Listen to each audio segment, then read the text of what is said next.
할렐루야, 미라클 모닝입니다. 하나님께서 오늘 우리들에게 새로운 기적을 주시는 새로운 아침을 맞아서 여러분들에게 주의 이름으로 인사드립니다. 우리 고난주간 특세 예수님 곁에 있었던 사람들 오늘 세 번째 시간입니다. 우리 잠시 기도하시고 하나님 말씀을 함께 보도록 하겠습니다. 존귀하신 하나님, 오늘도 주님께서 새로운 하루를 주신 것 너무나도 감사합니다. 2000년 전 예수님께서 십자가에 돌아가셨을 때 예수님 주변에 있었던 사람들을 한 사람 한 사람 묵상해 봅니다. 그리고 그들 가운데에서 나는 어떤 사람이었는지를 내 삶을 돌아보는 귀한 시간이 될 수 있도록 인도하여 주시옵소서. 내 안에 있는 가룟 유다를 찾을 수 있도록 인도하여 주시고 또 내 안에 연약했던 그 베드로의 모습들을 볼 수 있도록 인도하여 주옵소서. 오늘은 특별히 예수님께서 사랑하셨던 여인 막달라 마리아를 저희들이 말씀을 보기를 원합니다. 오늘 말씀 가운데 주님께서 특별히 함께하여 주시고 치료와 회복과 하나님 만지시는 놀라운 역사가 있게 하여 주시옵소서. 존귀하신 이름 예수님의 이름으로 기도합니다. 여러분, 예수님의 십자가 사건은 실제적인 사건입니다. 예전에 여러분들도 다 보셨겠지만 Passion of Christ, 예수 그리스도의 순환에 관해서 다룬 영화가 있었죠. 저도 극장에 가서 이 영화를 보았는데 굉장히 폭력적이었습니다. 실은 이 영화를 다 볼 수가 없었습니다. 굉장히 폭력적인 장면과 또 눈뜨고 볼 수 없는 장면들이 많았기 때문에 이 영화를 전체를 보는 것은 굉장히 어려웠었습니다. 영화를 본 대부분의 사람들도 이 영화가 폭력적이라는 것을 인정을 했죠. 근데 그 목적을 가지고 멜 깁슨은 이 영화를 만들었다고 합니다. 십자가는 낭만이 아니라 십자가는 폭력이라는 것이죠. 정말 끔찍한 사건이라는 것입니다. 사람들에게 죄인의 그 형벌이 얼마나 무서운지를 본보기 삼는 당시에 가장 끔찍한, 사람을 두려움에 떨게 만드는 그러한 형벌이었습니다. 사람들은 이사야 53장 3절처럼 나사렛 예수가 죄가 많아서 그런 형벌을 받았다라고 그렇게 생각을 했습니다. 그만큼 십자가는 저주였습니다. 십자가 형벌을 지켜본 사람들, 그리고 예수님의 모든 제자들은 다 각각 자신들의 삶으로 돌아갔습니다. 모든 것이 다 끝났다고 생각했습니다. 적은들 내부에 있습니다. 가까운 사람들, 특별히 12제자 가운데 우리가 월요일날 말씀 본 것처럼 가룟 유다, 자신의 스승인 예수님을 십자가에 팔아넘겼습니다. 그리고 후에 죄책감으로 스스로 목숨을 끊었습니다. 베드로는 예수님의 예언대로 새벽닭 울기 전에 3번이나 예수님을 부인했죠. 모든 제자들이 다 뿔뿔이 흩어졌습니다. 정말 의리 없는 제자들 같이 그렇게 보입니다. 예수님께서 보여주셨던 하나님 나라에 대한 꿈이 산산조각 나는 그런 상황이었습니다. 어느 누구도 예수님 곁에 있었던 사람들이 보이지 않는 그런 상황이었습니다. 금요일 십자가 사건 후에 토요일이 유대인들에게는 안식일이었습니다. 어느 때보다도 정말 고요하고 적막감이 도는 그러한 안식일이었습니다. 그리고 안식 후 첫날, 즉 지금의 주일에 새벽에 예수님의 무덤이 안치되어 있는 곳을 찾아온 사람들이 있었습니다. 바로 다름 아닌 여인들이었습니다. 여자들이었습니다. 이게 정말 대단한 일입니다. 내일 보겠지만 아리마떼 사람 요셉이나 니고데모 같은 숨겨진 제자들 외에는 어느 누구도 예수님의 12제자 중에 예수님의 무덤을 찾아온 자가 없습니다. 적어도 예수님께서 이제 부활하신 다음에 500여 문도에게, 제자들에게 보여주셨다는 이 말씀을 추측해 볼 때는 예수님 주변에 12제자, 그리고 70명, 마가다락 방임은 120명, 그리고 전체는 500여 명 정도의 예수님의 제자들이 예수님을 따랐을 것으로 그렇게 추정이 됩니다. 다수가 남자들입니다. 그 중에 어느 누구도 용기 내어서 예수님을 찾지 않았습니다. 그만큼 십자가의 사건은 그들에게는 충격이었고 그들에게는 엄청난 두려움이었습니다. 그런데 안식 후 첫날, 지금의 주일에 예수님의 무덤을 찾아온 사람들이 있었습니다. 여자들입니다. 마가복음은 3명의 여인들이 이름을 언급합니다. 마가복음 16장을 이렇게 설명합니다. 안식일이 지남에 막달라 마리아와 야고보의 어머니 마리아와 또 살로메가 가서 예수께 바르기 위하여 향품을 사다 부었다가 안식 후 첫날, 그렇습니다. 안식 후 첫날 매우 일찍이 해돋을 때 그 무덤으로 가며 서로 말하되 누가 우리를 위하여 무덤 문에서 돌을 굴려 주리요 하더니, 사복음서를 종합해 보면 적어도 막달라 마리아, 다른 마리아, 살로메, 요한나, 야고보의 어머니 마리아, 적어도 4명, 5명 이상의 여인들이 예수님을 찾아왔습니다. 대단히 용감한 여인들입니다. 예수님의 제자들도, 공식적인 제자들도, 그 외에 있는 남자들 제자들도 예수님을 찾지 않는 상황 가운데서 이 여인들이 용감하게 예수님을 찾아왔다는 사실. 예수님의 무덤에 있던 천사를 보고, 그러나 이 여인들은 두려움 때문에 일단 도망갑니다. 복음서를 보면 실은 이 사건의 순서가 조금 혼돈스러울 수 있는데, 막달라 마리아는 예수님의 무덤이 비어있는 것을 보고 제자들에게 가서 알려주죠. 그리고 그 중에 몇몇이 왔는데 특별히 베드로와 그리고 사도 요한이 왔습니다. 그들도 빈 무덤을 찾아와서 안을 들여다보고 허망하게 돌아갔습니다. 자, 그런데 한 여인이 남습니다. 바로 막달라 마리아라는 이름을 가진 여인입니다. 근데 요한복음과 마가복음을 보면 부활하신 예수님은 막달라 마리아에게 가장 먼저 나타나셨습니다. 질문이 생깁니다. 예수님께서 이 순간까지 사복음서를 다 비교해서 보시면 어느 누구에게도 나타나지 않으셨습니다. 함께 간 여인들에게도 처음에는 나타나지 않으셨습니다. 나중에 나타나시죠.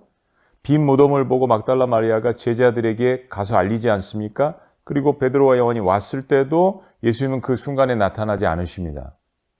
그런데 예수님은 당신의 부활하신 이 첫 모습을 어떤 제자들도 아닌, 그리고 함께 갔던 다른 여인들도 아니고 한 여인에게 주님께서 가장 첫 번째로 그의 부활하신 모습을 나타내십니다. 그 여인의 이름이 바로 막달라 마리아입니다. 제자 중 어느 누구에게도 첫 번째 목격자가 아닙니다. 아까 말씀드린 부활하셔서 500명에게 보여주셨지만 그들 중 어느 누구도 예수님의 부활을 첫 번째로 목격하지 않았습니다. 예수님의 부활의 모습을 가장 처음으로 경험하게 된 사람은 바로 막달라 마리아입니다. 이런 질문이 들죠. 왜 막달라 마리아인가? 이유가 있을 것입니다. 마리아는 7 귀신 들렸던 여인입니다. 한 종류의 귀신도 아니고 2 종류의 귀신도 아니고 무려 7 종류의 귀신입니다. 누가복음 8장 말씀을 보면 이렇습니다. 그 후에 예수께서 각 성과 마을에 두루 다니시며 하나님의 나라를 선포하시며 그 복음을 전하실새 12제자가 함께하였고, 또한 악귀를 쫓아내심과 병 고침을 받은 어떤 여자들 곧 7 귀신이 나간 자 막달라인이라 하는 마리아와, 그리고 뒤에 있는 여자들 소개가 됩니다. 헤롯의 청지 구사의 아내 요한나와 수산나와 다른 여러 여자가 함께하여 자기들의 소유로 그들을 섬기니라. 예수님의 대표적인 사역 가운데 하나는 귀신을 내어쫓는 것이었습니다. 악한 영을 쫓아내는 것이었습니다. 근데 막달라 마리아는 한 종류의 귀신이 들린 것이 아니라 무려 7 종류의 귀신이 들렸다라고 성경이 분명하게 기록합니다. 이게 중요하기 때문에 성경이 기록을 하겠죠. 그녀의 삶 모습 가운데 이렇게 7 종류의 귀신이 들렸다면 굉장히 다중인격적인 모습이 나타났을 것입니다. 어떤 경로를 통해서, 어떤 충격적인 사건을 통해서 그녀에게 이런 일이 일어나는지 모르겠지만 거라사의 광인처럼 막달라 마리아 역시 너무나도 괴롭고 고통스러운 삶을 살고 있었을 것이 짐작이 됩니다. 7개의 귀신이 날마다, 때마다, 시마다, 상황마다 얼마나 그녀를 괴롭혔을까요?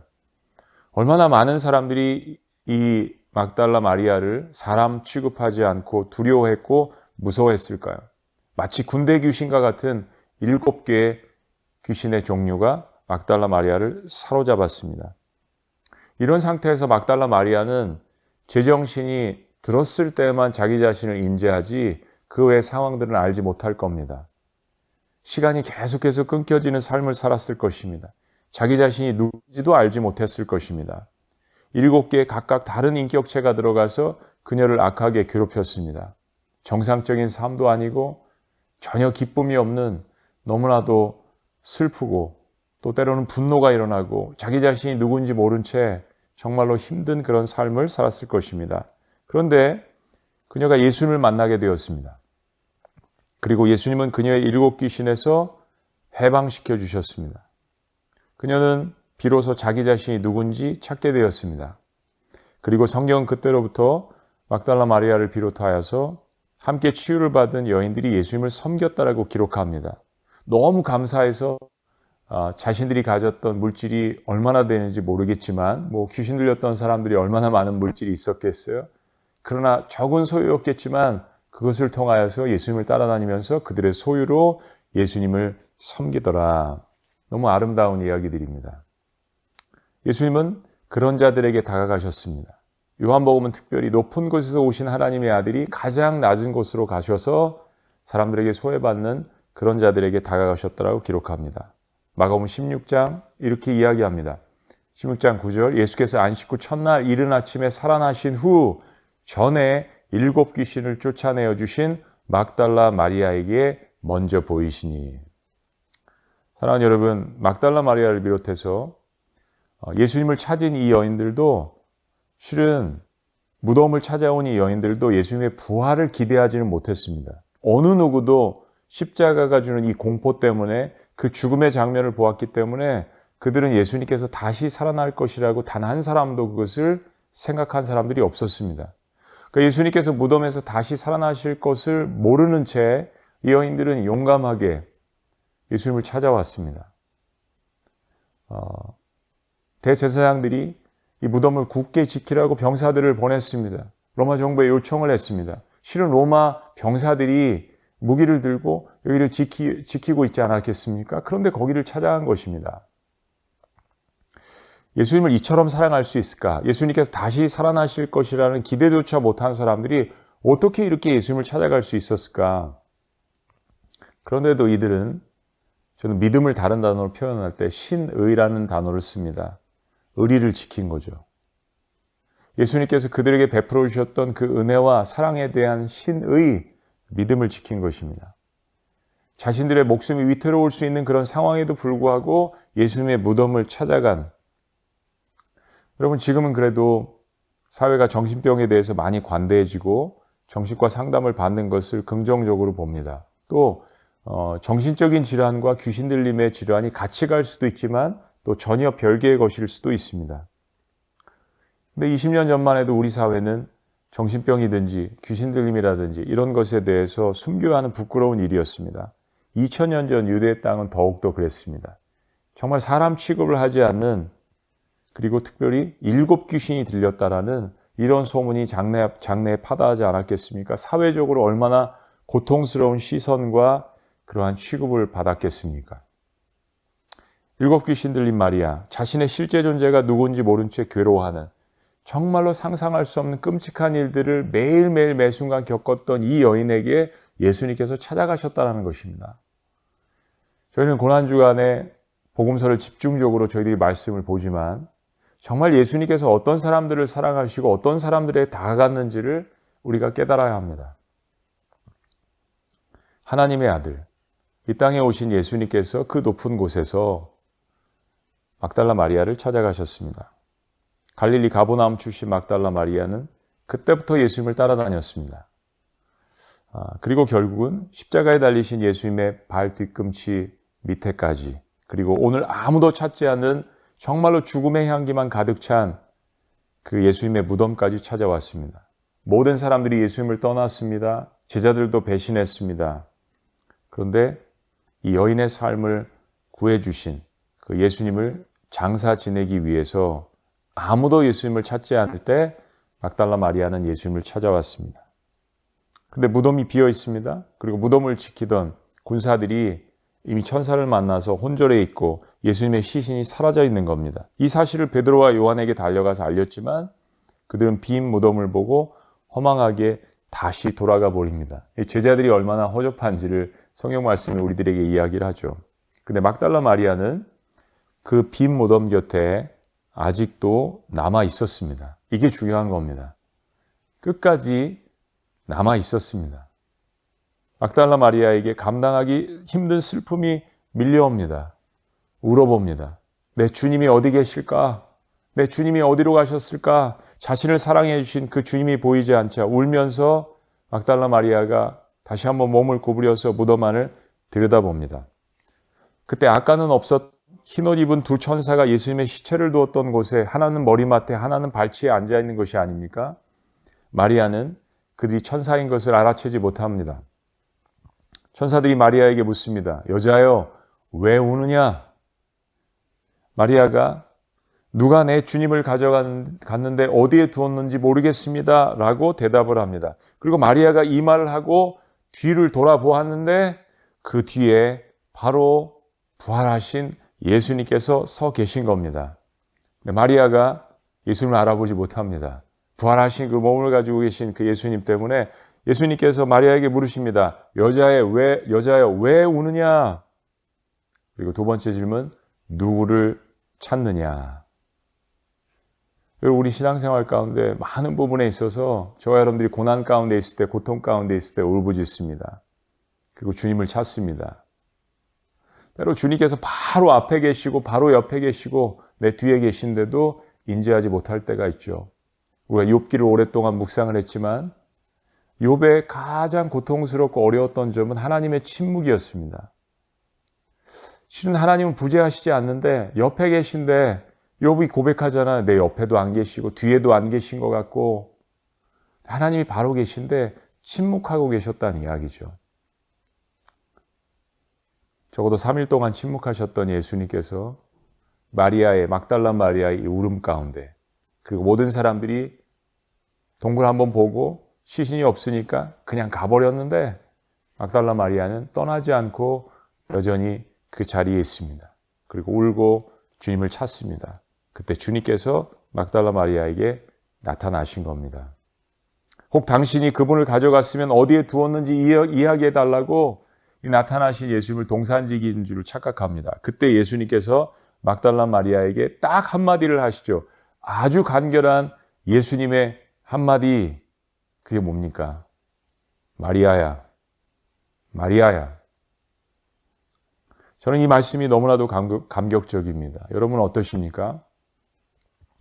7 귀신 들렸던 막달라 마리아를 예수님께서 어떻게 치유하셨는지 그 내용이 성경에 자세하게 언급되어 있지는 않습니다.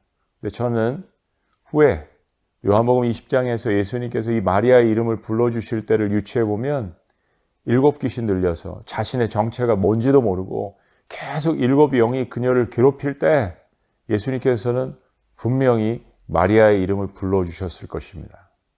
마리아야. 이 한마디를 통하여서 수십 년 동안 아니 얼마 된지 모르는 그 엄청난 세월 동안 마리아를 괴롭혔던 모든 악한 영들이 떠나갔을 것입니다. 사랑하는 마리아야 라는 주님의 음성을 통하여서 마리아에게 놀라운 치유와 회복이 있었던 것이죠. 그런 예수님의 은혜를 받은 마리아가 예수님이 부활을 하시든 안 하시든 이게 중요한 게 아니라 내가 사랑하는 예수님께서 돌아가셨는데 돌아가신 후에 그 예수님의 시신을 향유를 바르고 예수님의 시신을 장사 지내기 위해서 왔던 이 마리아의 마음, 그리고 모든 사람들이 비어있는 그 무덤을 떠나갔지만 계속해서 그 무덤을 지키고 있는 마리아에게 예수님께서 다시 한번 나타나셨던 것입니다. 두려움 속에 있는 마리아, 상처 가운데 있는 마리아, 혼돈 가운데 있는 마리아, 죽음의 문턱 가운데 있는 마리아, 극심한 고통 가운데 있는 마리아, 정말 세상 말미에, 사도 바울의 고백처럼 세상 말미에 있는 이 마리아에게 주님께서 그녀를 치료하셨을 때 하셨던 이 말씀, 마리아야. 그런데 주님께서 지금 부활하셔서 빈 무덤을 보고 슬피 울고 있는 마리아에게 동일한 음성을 들려주십니다. 마리아야. 여러분, 이런 사람들에게, 그리고 저와 여러분들에게 누군가가 우리의 이름을 불러줄 때는 참 의미가 있습니다. 그런데 그 이름을 불러주는 분이 나를 창조하시고 나를 만드시고 그리고 나를 구원하실 수 있는 능력의 하나님이시라면, 하나님의 아들 예수 그리스도시라면 그분이 우리의 이름을 불러주실 때 그것이 얼마나 영광스러운 것을 떠나서 우리에게 엄청난 능력과 치유와 회복을 가져다 주겠습니까? 막달라 마리아, 그녀의 이름을 진정으로 부를 수 있는 단 한 사람, 예수 그리스도, 우리가 고난주간에 묵상하는 그 이름입니다. 나사로야 나오라 라고 썩은 시체 냄새가 나는 자신의 친구 나사로를 향하여서 외쳤던 그 주님의 음성, 동일한 음성입니다. 이제 마리아가 그분의 음성을 알아챘습니다. 어떻게 그 음성을 잊을 수 있겠습니까? 깊은 어둠 속에 있었던 마리아를 그 고통 가운데 끄집어냈던 그 강력한 음성, 마리아야. 마리아가 대답합니다. 라보니, 선생님, 무슨 말이 필요할까요? 마리아야, 선생님, 주여. 예수님께서 마리아에게 부활하신 그 몸을 보여주십니다. 그리고 이제 마리아에게 사명을 주십니다. 이 사명은 예수님께서 부활하신 후 첫 번째 인간에게 주신 사명입니다.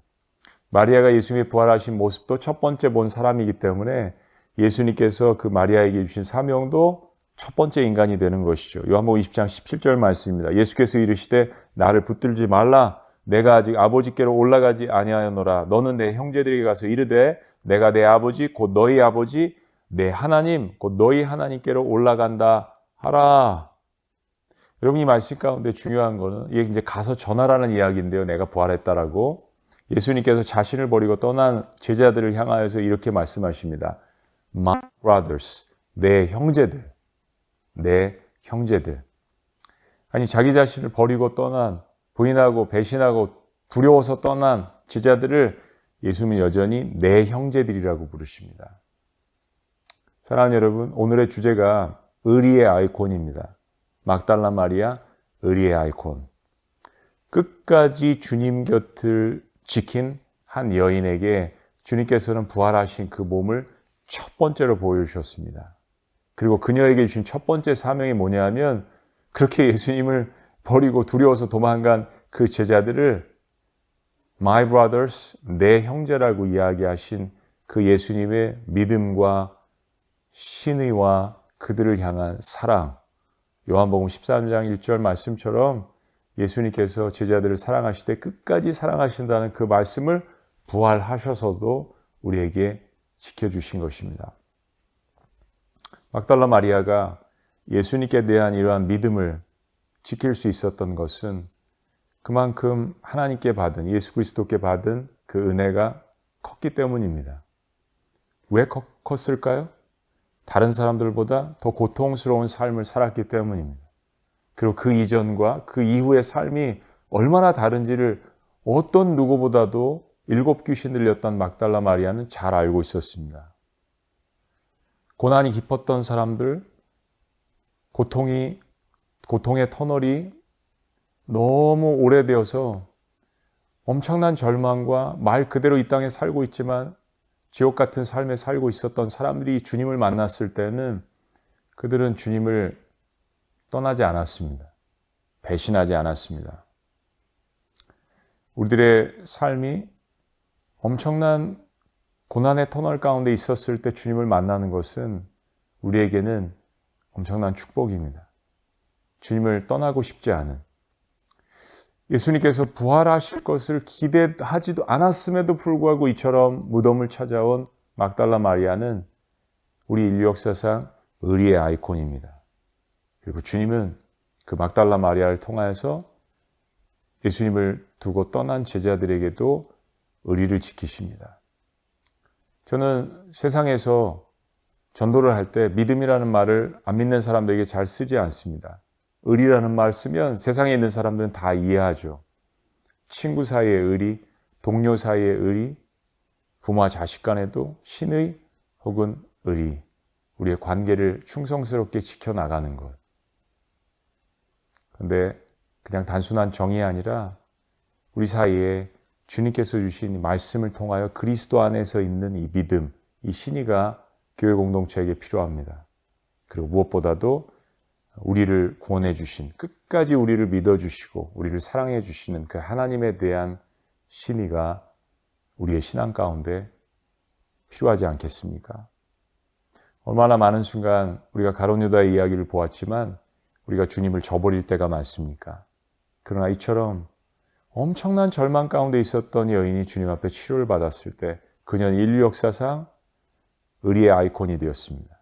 그리고 예수 그리스도의 하신 그 몸을 가장 첫 번째로 경험하는 놀라운 특권을 누렸습니다. 그리고 주님께 첫 번째로 사명을 받은 여인으로 기록되고 있습니다. 막달라 마리아는 이렇게 이야기합니다. 내가 주를 보았습니다. 내가 주님을 만났습니다. 내가 부활하신 주님과 대화했습니다. 이 고난주간을 통과하면서 실은 우리는 토요일에 끝나는 것이 아니라 성금요일에 끝나는 것이 아니라 부활절로 가기 위해서 고난주간을 거치는 게 아니겠습니까? 우린 그 고백을 해야 합니다. 막달라 마리아처럼 부활절에 마침내 내가 주님을 만났습니다. 내가 주님을 보았습니다. 예수님께서 이런 말씀을 하신 적이 있습니다. 누가복음에서 마지막 때의 인자가 너희 믿음을 보겠다. 얼마나 하나님 앞에 충성된 우리의 믿음을 계속해서 신앙생활 가운데 보이느냐. 끝까지 인내하는 자는 구원을 얻으리라. 요한계시록 말씀 가운데서도 반복되는 말씀입니다. 첫사랑을 계속해서 지켜내는 것. 우리의 믿음이 연약하더라도 주님께서 우리에게 계속해서 부어주시는 그 은혜를 붙들 수 있는 그러한 믿음을 계속해서 주님 앞에 간구한다면 저 여러분들 모두가 때로는 베드로처럼 우리가 실수하고 넘어질지라도 막달라 마리아처럼 주님 앞에 그러한 믿음과 충성과 의리를 인정받을 수 있는 그런 모든 사람들이 되시기를 주의 이름으로 축원합니다. 기도하시겠습니다. 존귀하신 하나님 아버지, 자신의 부활을 이 세상 가장 낮은 곳에서 멸시천대를 받고 살았던 막달라 마리아에게 보여주신, 알려주신 그 예수 그리스도의 사랑이 이번 고난주간 가운데 우리 모두가 경험할 수 있도록 주님께서 은혜를 더하여 주시옵소서. 가장 높은 곳에서 가장 낮은 곳으로 내려오셔서 가장 낮은 자들에게, 소외된 자들에게, 억눌린 자들에게 이사야서 60장의 말씀처럼 그렇게 나타나 주신 건 너무나도 감사합니다. 그렇다면 주님, 우리도 은혜 받은 자로서 주님과의 신의를 지켜나갈 수 있는 막달라 마리아와 같은 그러한 주님의 자녀가 될 수 있도록 우리를 축복하여 주시옵소서.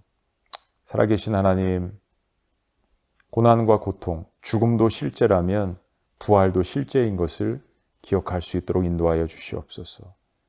그리고 나를 위해서 십자가에서 고통당하신 그 주님의 사랑과 그 주님의 의리를 지켜나가는 저희들의 매일매일 매 순간의 삶이 될 수 있도록 역사하여 주시옵소서. 막달라 마리아, 그녀를 기억하며 그녀가 주님 앞에 보였던 그 신의, 그 믿음, 우리의 삶 가운데도 동일하게 임할 수 있도록 주님 앞에 그렇게 예배하고 그리고 우리의 인내를 내보이며 나아갈 수 있는 저희가 될 수 있도록 인도하여 주시옵소서. 끝까지 우리를 사랑하시는 놀라우신 이름 예수 그리스도의 이름으로 축복하며 기도합니다. 아멘.